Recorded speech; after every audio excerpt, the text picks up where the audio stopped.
800-718-3536. News 4, working for you wherever you go. With live streaming newscasts on NBCWashington.com or download the NBC Washington app to watch live right on your phone or tablet. Don't wait to see what's happening right now. Watch it right now with live streaming newscasts from News 4, working for you. The following is a paid program. The opinions expressed in this program do not imply endorsement of any product by any of the participants or NBC4.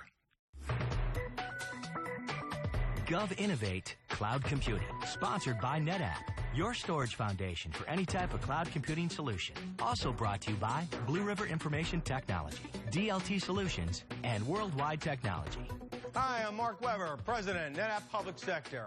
We're here today to present a powerful gathering of government and industry execs to discuss the successes and recommendations for moving to the cloud. And now your host and moderator, Dave McClure from GSA. Thanks for joining us. With me today is a seasoned group of federal, state, and local government CIOs to discuss how they are using cloud computing to address pressing government business needs. Let's get down to basics. Cloud computing relies on sharing of computer resources to achieve economies of scale similar to a utility over a network, often the internet. Often there's some degree of flexibility on exactly where the data and services are performed. The term moving to the cloud refers to an organization moving away from a traditional capital expenditure model to an operational expenditure model. But our purpose today is not to debate definitions, but to understand the reality of cloud computing usage in government. My guests are here to discuss how they are taking advantage of cloud computing to lower cost, produce agile solutions, and modernize their operations and the challenges encountered in doing it. Simone Zickman is the CIO at the Department of Commerce. The Commerce Department helps make American businesses more innovative at home and more competitive abroad through a wide range of responsibilities, from trade and economic development to technology and statistical research. Joe Klimovitz is the CIO at NOAA. NOAA is responsible for data that drives daily weather forecast and climate monitoring for coastal restoration. And Darren Ash, CIO at the Nuclear Regulatory Commission. The NRC ensures the safe use of radioactive materials to protect people and the environment. These gentlemen represent an impressive mix of important federal government mission needs. Simone, let's put a face on cloud computing and its use in the government. Sure. There are many uses of cloud computing across the federal government, falling into traditionally referred to categories such as platform as a service, applications as a service, infrastructure as a service. Typically, infrastructure as a service focuses on servers and storage. Platform as a service may be a platform on top of the infrastructure for doing things like development environments. And applications as a service can have a whole range of different types of applications, ranging from support for help desk to program management to mission-specific or government-developed applications. Generally across the government, where agencies have started to look at initially are the types of services that have already been matured and available through cloud models in the private sector, even prior to the government looking at those services. Some of those commodity types of services that are typically looked at are things like cloud-based email, cloud-based web hosting and web content management. And it does happen that at Commerce, those are the two areas where we're initially looking at for department-wide moves to cloud computing. We have in various pockets a large number of cloud applications throughout the different organizations or subunits within Commerce. But where we're looking at for department-wide moves are those two areas.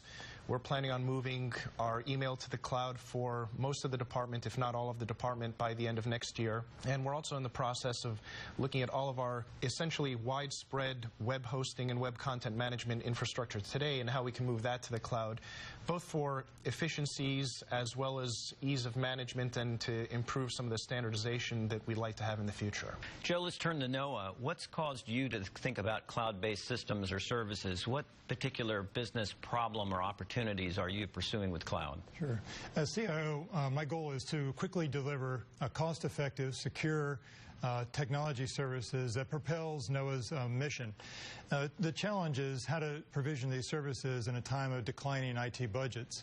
I think the best way to do that is by leveraging the cloud, and NOAA's had significant successes in this area.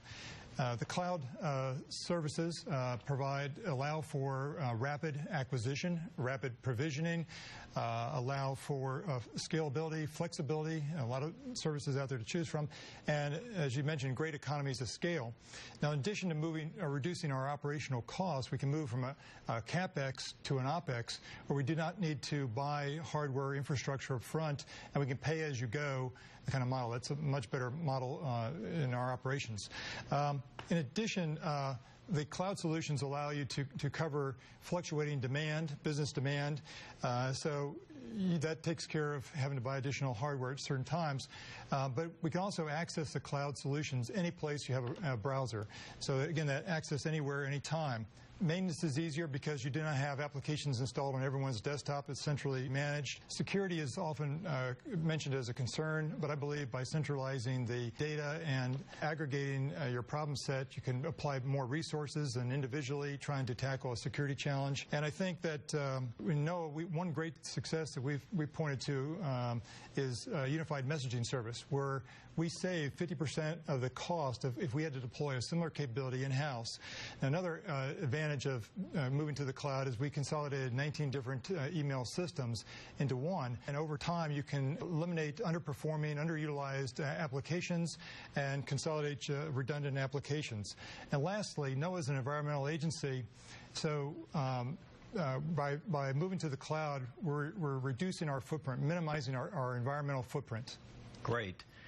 Darren, rather than jumping to the cloud because of a mandate or a fad, how have you gone about making decisions on what business or mission capabilities to move into cloud computing services or environments? Dave, that's a great question. I think it hits right to the key point we need to focus on. We can't make a rash decision to jump to the cloud just because it seems like a great idea or we think it might save us some money. There are a number of issues and questions we're going to have to face and answer, frankly, before we make that jump.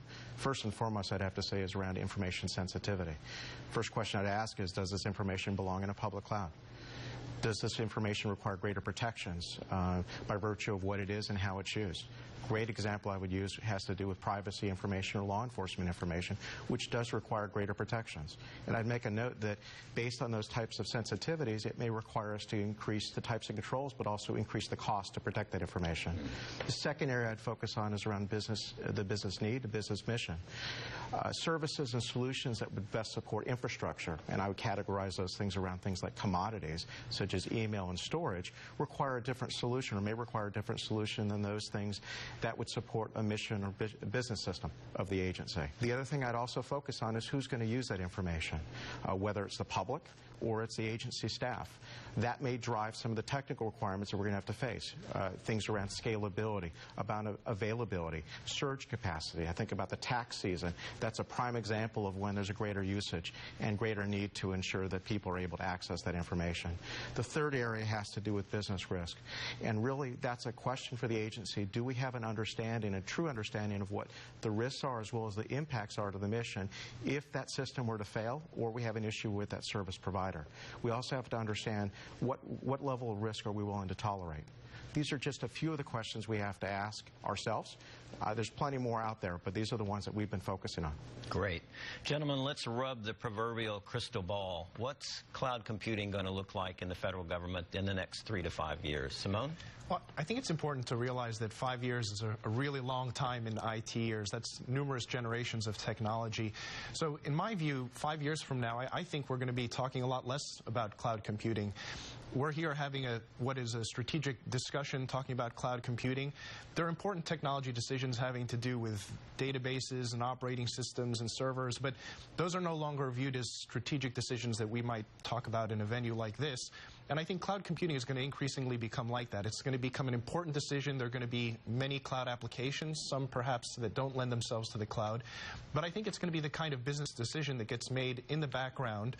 And I think cloud is going to become more interesting when we actually talk less about cloud, because then we'll be able to move to the next step and focus on what we're really trying to deliver in terms of new capabilities and systems. And I think that that's going to be increasingly a part of the conversation over the next 3 to 5 years. That's great. Darren? Simply put, I'd say it's the default way we provision services and capabilities. It'll be less and less in terms of us standing up our own little data centers and servers. We really look to the cloud to really how we provision capabilities and perform our mission. Part of the business. Joe? Compute, storage, networking will all be in the cloud. I think you'll see a lot more focus on the mission applications taking advantage of cloud commodity infrastructure. Great. Excellent. Our panelists have given us some great practical insights into the drivers behind using cloud computing solutions. It seems to be a critical component of an overall IT portfolio investment strategy where, like all business-enabled technology decisions, cost, risk, and expected benefit realization is important to fully understand. And coming up next, what does the cloud actually do? We'll turn to leaders from DHS, VA, and GSA to answer that when we return. At Worldwide Technology, we believe great technology runs on great people, and we take great pride in our employees. Recently, we were ranked 24th on Fortune's list of the best companies to work for and 5th on Computer World's list of best places to work in IT. Many of these great people at WWT reside in our data center practice and can help you establish the best strategy for transforming your data center, which, depending upon your business drivers and success requirements, may involve the cloud. Because we are not a public cloud service provider, we do not have a vested interest in your workloads. This allows us to sit down with you to determine whether your agency would benefit most from a private, public, or hybrid cloud environment. We can make people and process changes to maximize your data center investments, and by working with OEMs like NetApp and Cisco, we can architect tailored solutions based upon high-performing and flexible cloud products like the FlexBot. If you're interested in learning more, I invite you to engage your Worldwide Technology representative so that you can experience for yourself how great technology runs on great people. Welcome back to GovInnovate with your host, Dave McClure. Let's move from what is the cloud and why there's government market interest in it to what it does for government agencies in practical terms. Cloud infrastructure and software services are easing their way into government agencies' IT spending and investment needs. Since 2009, there's been an uptick in cloud solutions in areas like public web hosting and data infrastructure services, employee collaboration platforms, email, software testing and development platforms, disaster recovery and backup storage sites, customer management, and much, much more. I'm now joined by Keith Trippi, Executive Director at the Department of Homeland Security for Enterprise System Development. The Department of Homeland Security secures the nation through aviation and border security, preparing for emergencies and cybersecurity. Stefan Warren, the Acting Assistant Secretary for the Office of IT at the Department of Veterans Affairs. Veterans Affairs provides care, benefits, and services to millions of American veterans. And Casey Coleman, the CIO at GSA. GSA strives to deliver the best value in real estate, acquisition, and technology services to government and the American people. Keith, DHS has established both public-facing and private-facing internal cloud solutions. Maybe you can distinguish the two for us. Sure. Thank you, Dave. Well, it was very simple. A few years ago, and we've been on this journey now for about 3 years, the main reason that we made the difference between a private cloud and a public cloud was the sensitivity of the data. So anything that has sensitive data, we put it in our private cloud, which is in our 2 enterprise data centers. Anything that's not sensitive, we put out in the public cloud. To date, we have 12 services that span across both private and public. In the private environment, we have the development test environment, which is where we can provision servers in a day. It used to take 6 to 12 months to do that. 100,000 secure email accounts have been provisioned, as well as a virtual desktop environment and secure mobile device management that we're rolling out across the enterprise to help support a mobile workforce. In the public cloud, we've got 3 key initiatives that we've rolled out that I wanted to highlight here. One is the Web Content Management Service, or web hosting, DHS.gov, TSA.gov, FEMA, and others, where we share hurricane data and travel information are shared on those sites. We've got a new initiative rolling out called the Car Wash. I'm very excited about that. The Car Wash is where we're going to allow mobile developers to come in and check in their code, scan it for things like security and 508 and quality, and then once it's through the testing, it's now available to go to a mobile store, which mobile store is the same as Apple or Android or some of the others. And that code would then be reusable across DHS and potentially other sites. And lastly, the self-check project, which we rolled out last year, and that allows U.S. workers to go in and find out if they're work eligible in the country. So very excited, very strong proponents of cloud and what it's doing not only for DHS, but what it can do for the federal government. Great. Thanks, Keith. Stefan, the VA collects a lot of personal identity and health information on veterans to administer health, disability, employment assistance programs. What benefits have cloud computing brought to VA's mission delivery areas, and how are you handling cloud security? Great question. We're dedicated at the VA to using cloud technology as a solution that allows us to be agile while secure. One of the key aspects of the tools that we're putting in place as part of the Veterans Benefit Management System to end the backlog in 2015 is a cloud-based solution. So the ability to quickly deploy solutions on a quarterly schedule. We built that platform based upon what we did for the Montgomery new GI Bill in terms of getting that out on a record time. So lots of technology, lots of speed, lots of agility. We're also using it to provision development environments. What used to take 80 days, now folks can request and provision in 8 hours. And we've been fortunate as a large agency to be able to use a private cloud because we're really serious about ensuring that we're protecting the veterans' data, but we're also going out and trying to figure out how do we use the public cloud. We have a pilot underway to do voice as a service, so replacing fixed plant phone systems with a cloud-based solution to be able to manage calls and move calls.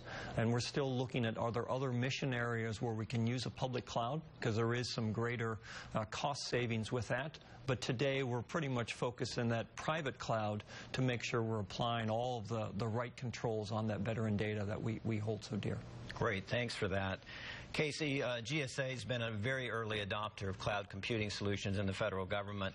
Maybe you can point specifically to how we're using cloud solutions and what are maybe the biggest business benefits that we've gotten from them. Sure. GSA moved its email and office documents to a cloud solution a couple of years ago now using technology from Google. We've experienced a great many business benefits from that move. First, we cut our costs in half, so we're saving $15 million over 5 years. Second, we can now get to our critical email and documents anytime, anywhere, from any device. And this has allowed us to be untethered from our desk. We can be out working with customers, out working with other partners, not having to sit at a desk and do our work at an office computer.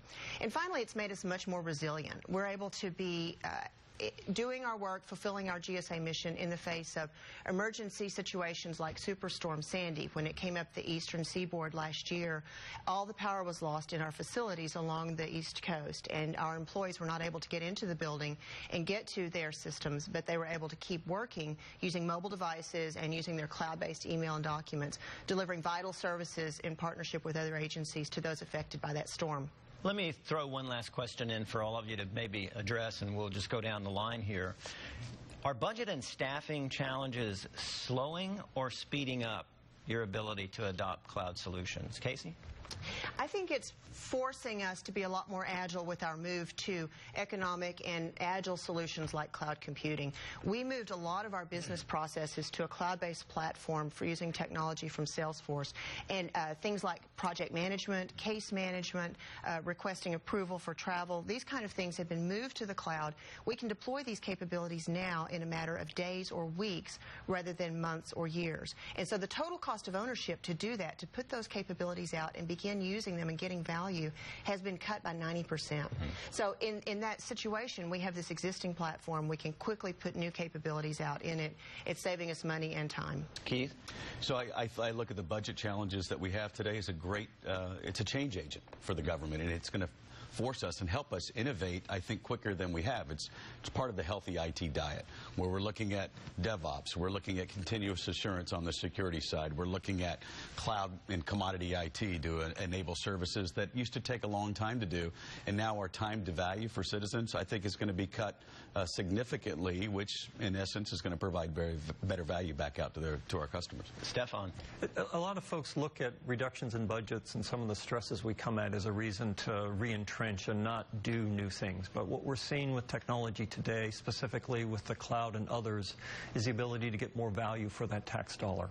And so we're seeing the pressures on the budget, the pressures on the resources is causing us double down, if you will. Make sure we do more of that, because unless we do that, unless we drive the cost out of our base costs, unless we drive the costs out of our infrastructure, we can't continue to keep up with what the taxpayers and the citizens need from us, from the government, in terms of providing critical services. Great. Excellent answers, all of you.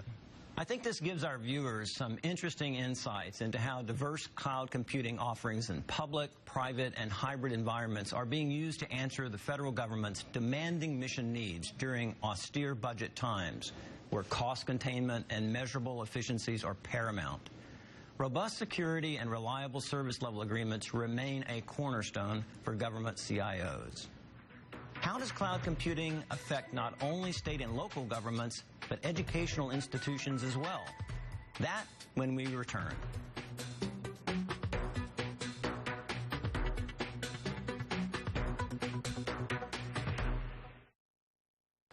I'm David Blankenhorn, Chief Cloud Technologist at DLT Solutions. As an early investor in cloud, DLT provides cloud technologies to the public sector through flexible and efficient contracts. Recognized by government and industry, DLT's Cloud Advisory Group educates customers and contributes to standards development. At DLT, we're providing cloud technologies like Amazon Web Services and NetApp to dozens of customers. Many of them embrace the pay-as-you-go operating expense model that enables fast time to market. However, some customers are asking for a pay-as-you-go model in their own data center. DLT's Storage as a Service offering, built on NetApp, meets the need for this on-premise, on-demand secure platform, requiring no capital dollars. Spend less on your IT and more on your mission with DLT Solutions.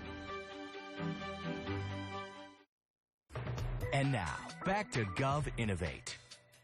Welcome back to our ongoing discussion about the use of cloud computing in government. We now switch to state, local, and education's use of cloud computing. Many state and local jurisdictions have experienced significant budget challenges in the last 5 to 7 years, and elected officials have demanded that IT do its part to reduce operational cost and deliver solutions quicker and cheaper. This has incentivized lots of interest among state and local CIOs to find ways to use cloud computing to reduce cost and improve service by taking advantage of shared computing infrastructure and software services. Joining me for this discussion are Phil Bertolini, CIO for Oakland County, Michigan, who has been pioneering cross-boundary IT resource sharing for years, Joe Perchlik, Director of Operations and Technology at Northwest Ohio Computer Association, Michael Struck, Director of IT Infrastructure and Development at the Tri-Rivers Education Computer Association, and Dave McLaughlin, CEO of Blue River Technology, that provides an integrated data management platform for public and private cloud environments. Phil, you've been at the crossroads of shared services in the state and local market for quite some time.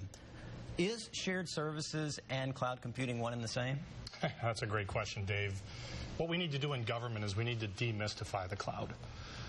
Cloud computing is a platform and an architecture that enables IT shared services. You know, we've embraced this in Oakland County, Michigan, under the leadership of our county executive, L. Brooks Patterson. We've been sharing these services for a long time, but we created the G2G Cloud Solutions, which is more of a generic brand and platform that we can serve those technologies to other governments without having Oakland County stamped all over it. And we have a website out there, g2gcloud.com, if people are interested. But here's the interesting part for me. You know, small governments can't use big technologies because they can't afford the capital expense and the ongoing operating expense. We need to use cloud computing to bring that price of entry down, and that's what we're doing. We also are a consumer of cloud technologies. We're using Blue River Technology, Amazon Cloud, to increase our capacity, change our time to market, and really give us that extra edge we need to really lower the cost of government. So when you look at governments, it's about lowering the cost, lowering the price of entry, and benefiting from cloud computing in general. Those are excellent points. Joe, what have you found to be some of the overriding advantages of moving to cloud software as a service and infrastructure as a service solutions compared to some traditional approaches? We found that when we adopted an infrastructure as a service model, we've increased our flexibility, our availability, and our accessibility. Those were the three critical items that we actually improved upon. Flexibility in the sense that we have an existing infrastructure. We can begin a service for our district districts in a small way, and within that same infrastructure grow it to meet the demands.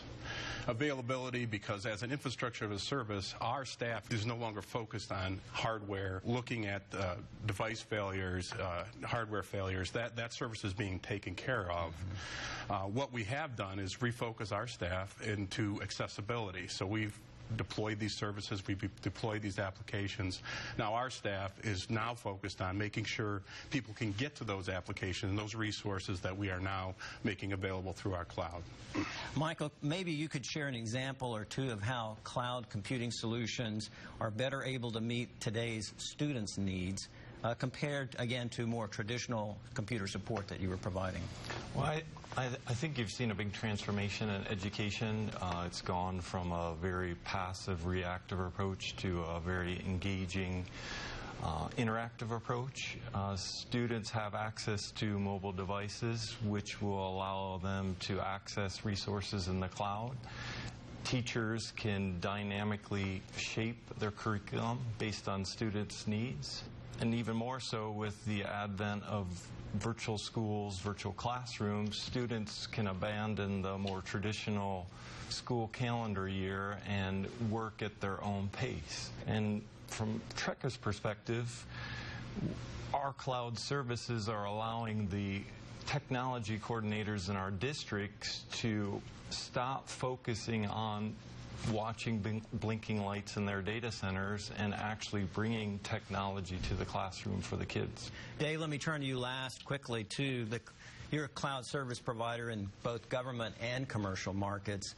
What evolution are you seeing in customer needs in these marketplaces, and what are the comfort points that clients need to hear about cloud computing?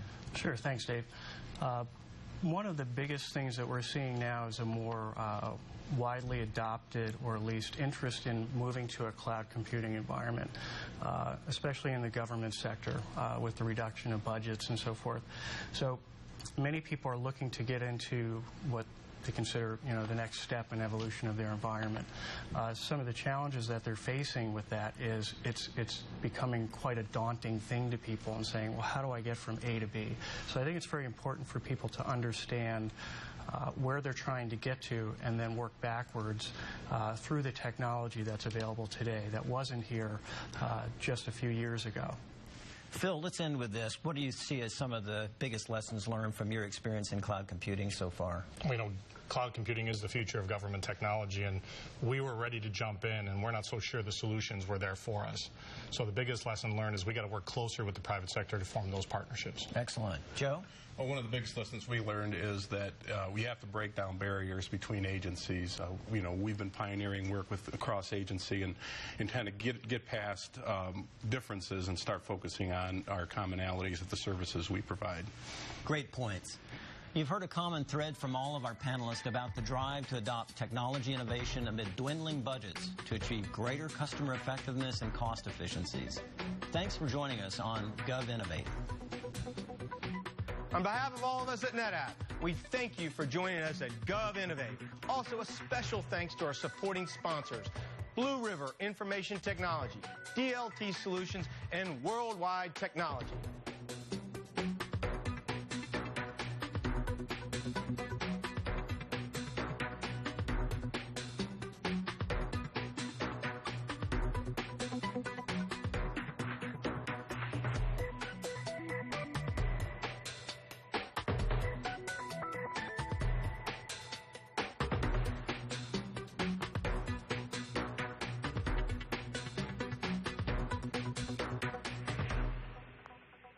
Closed captioning on NBC4, brought to you by Luna. With Luna, buy one room of flooring, get all other rooms of product for just $50 each. 877-241 Luna. With our Cox bundle, the football game goes where I go. That's what I call mobility. Football in the car. Portability. Upgrade to a Cox bundle now with high-speed Internet Premier. Double your download speeds up to 30 megabits per second, starting at $89.99 a month, plus free wireless router rental and free pro install. Give me just a minute, okay? You got the game? Yeah. First and goal. Oh, holding penalty! Call now for the Cox bundle with high-speed Internet Premier. Just $89.99 a month, plus a free wireless router rental and free pro install. Watching my game on the go, reading my home voicemail, incredibility. Paul, your grill is on fire. Oh, no. Randy, can I borrow your hose? Sure. Immaturity, Randy. Cox High-Speed Internet Premier. Double your download speeds up to 30 megabits per second for just $89.99 a month.